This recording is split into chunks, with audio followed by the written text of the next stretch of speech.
बरतानवी हुकूमत का इमिग्रेशन कवानीन सख्त करने का फैसला। बरतानवी वज़ीर आज़म केयर स्टार्मर ने ऐलान किया है कि इनकी हुकूमत ने इमिग्रेशन कवानीन को सख्त करने का फैसला कर लिया है ताकि बरतानिया सरहदों पर कंट्रोल दोबारा से हासिल किया जा सके। इस हवाले से हमारे नुमाइंदे अब्दुल मजीद ने माहिर कानून दान फहमीना फरमानी से गुफ्तगू की है। आइए देखते हैं।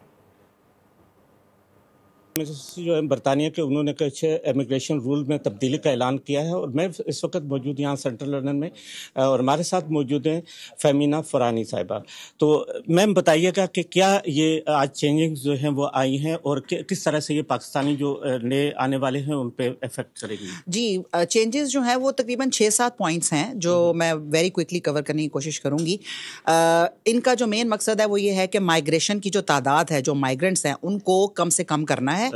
एक मिसाल है कि अगर वो 350 हैं तो उसको 150 या 200 पे लेके आना है। इसके अलावा जो उन्होंने इंट्रोड्यूस कराया है वो कुछ इंग्लिश लैंग्वेज टेस्ट को B1 से B2 कर दिया हुआ है। हमारे जो पाकिस्तानी माइग्रेंट्स हैं जिनको मुश्किल होती थी इंग्लिश लैंग्वेज टेस्ट करने में, अब उनको ज़रा ज़्यादा दिक्कत होएगी। Life in the UK test हुआ करता है सेटलमेंट के लिए और ब्रिटिश पासपोर्ट के लिए, उसकी भी जो लेवल है उसको बढ़ा दिया जाएगा।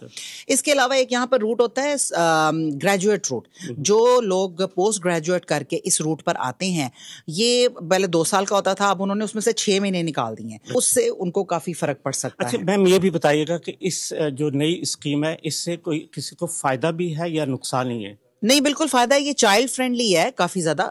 यहाँ की लेजिस्लेशन पहले भी चाइल्ड फ्रेंडली थी क्योंकि यहाँ का जो एम्बियंस है वो बेस्ट इंटरेस्ट ऑफ चाइल्ड पे काम करता है। लेकिन अब वो सब्सक्राइब करें और बेल दबाएं ताकि कोई खबर रह न जाए।